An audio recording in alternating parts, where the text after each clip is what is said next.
Hello everyone, this is Moshe, the Electric Israeli and FSD.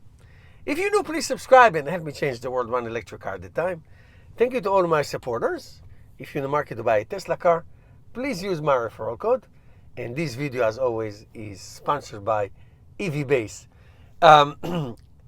Look, here are some numbers. In 2024, 16 million cars were sold in the United States. 12 million of them were SUVs and pickup trucks.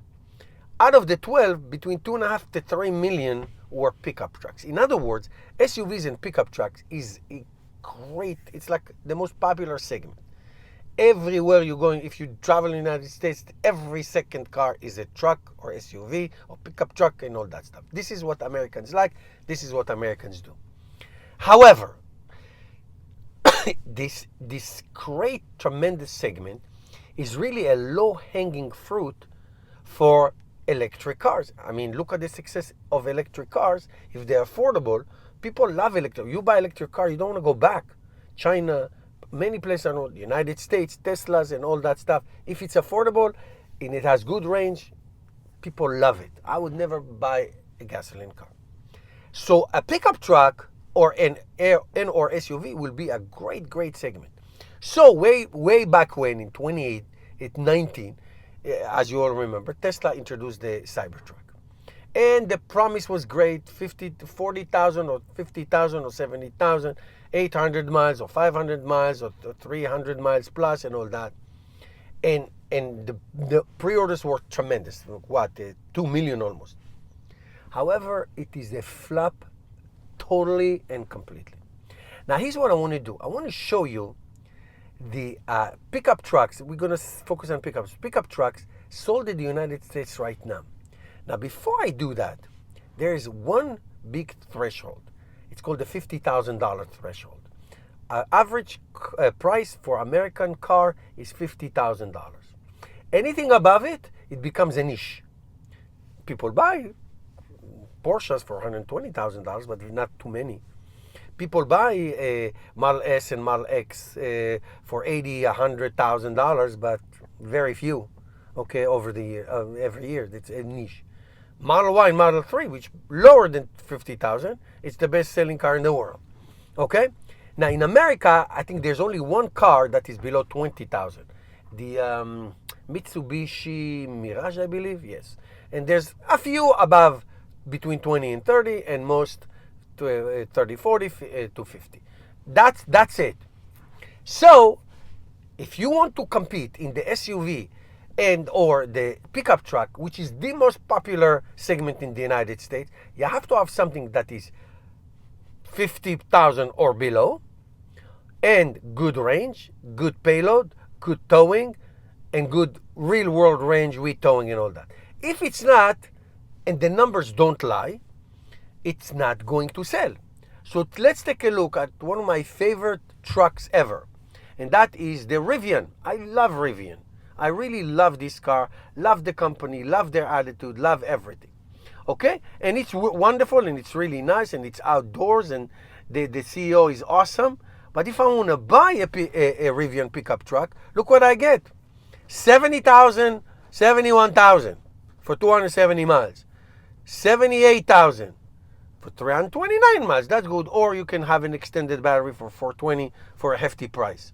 Or I can have one for $101,000 for 370.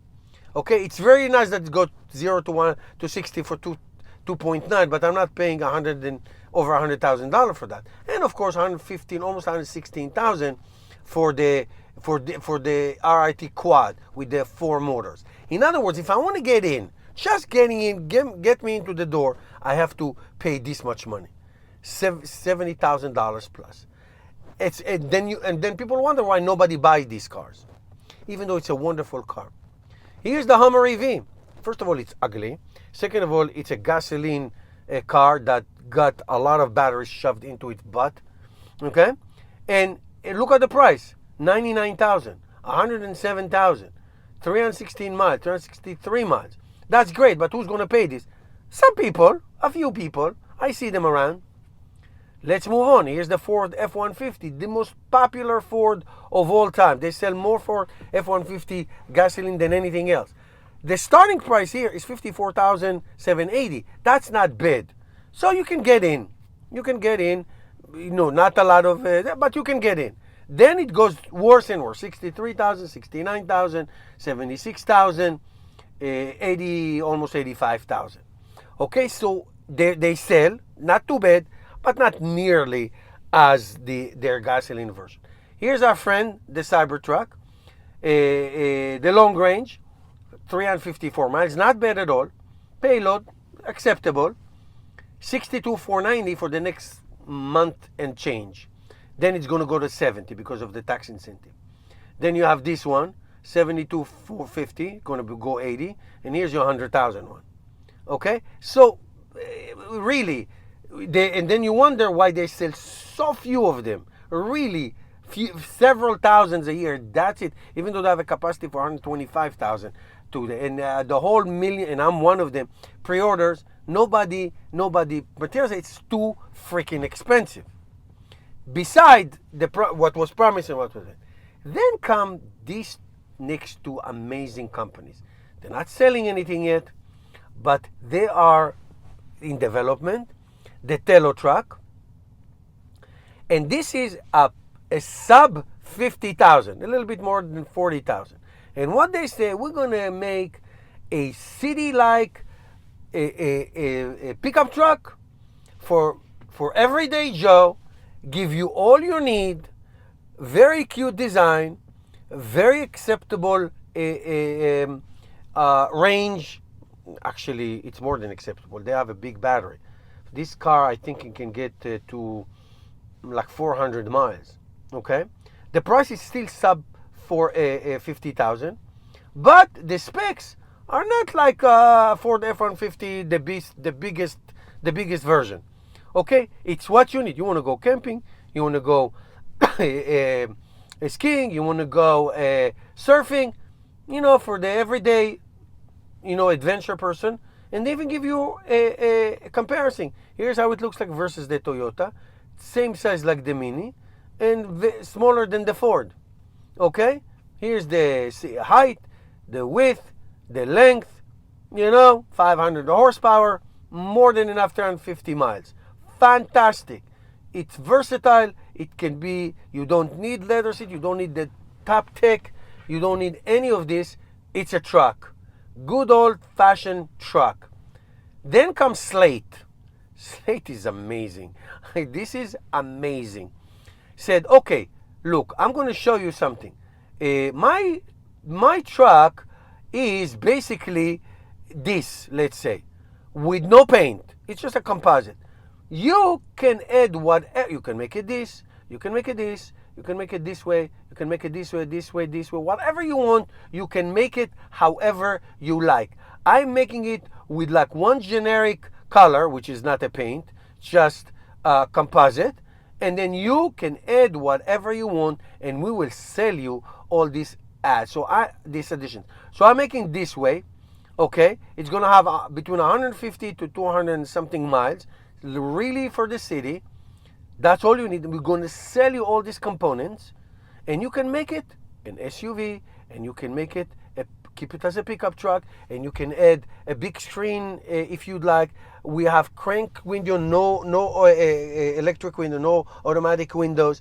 You can put your own sound system. You can add whatever you want. You can buy it your own. You can buy it from us.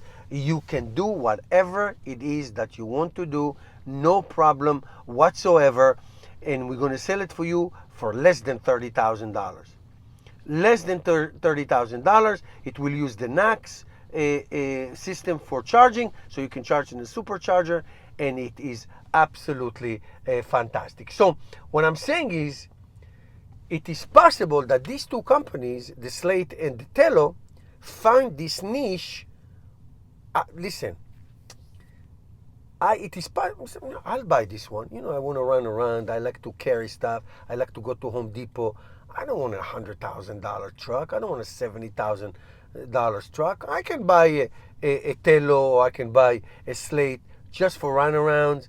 carry things, moving things, bringing things, going to, like carrying stuff. I can make it an SUV. I can keep it I can pick it I'll wrap it the way I want. It is a fantastic idea. It's a fantastic idea. The reason the other expensive trucks, electric cars don't sell is because of they're too expensive.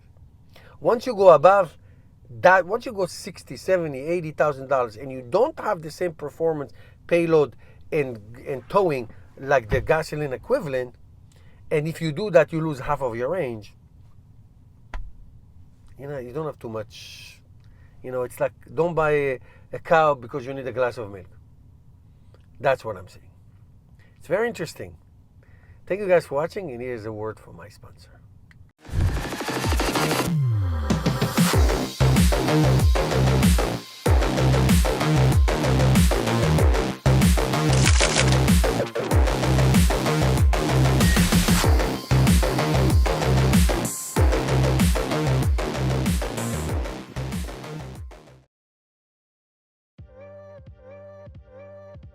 The first step takes dozens of minutes to stick the sticker on the wheel cover.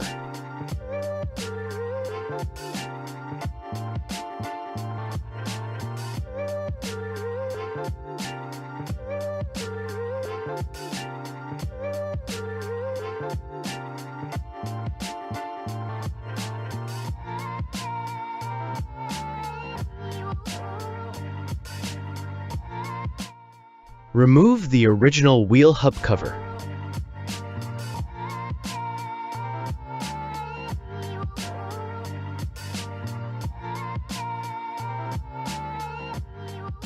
Take out the hub cover fixing bolt and fixing nut. Screw the fixing bolt into the nut until it sits flush. Align the fixing nut horizontally with the wheel hub's center hole. Firmly tap the fixing nut into the wheel hub's center hole, then unscrew the fixing bolt. Take out the limiter and align it with the fixing nut slots. Screw the fixing bolt into the nut until it won't turn, then tug to ensure the nut stays in place. Remove the bolt and then the limiter. Align the limiter with the clip on the hub cover, then snap it into place.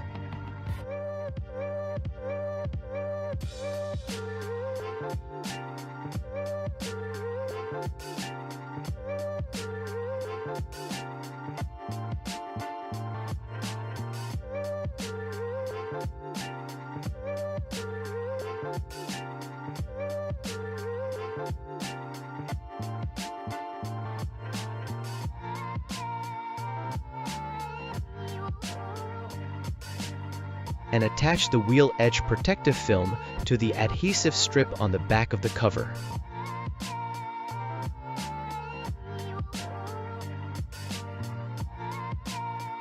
Align the notch on the limiter with the nut's clip. Hold the cover firmly and screw in the fixing bolt. Continue tightening by hand until snug, then use the hub cover tightening tool to fully secure the bolt until it won't move. Use both hands to avoid scratching the cover.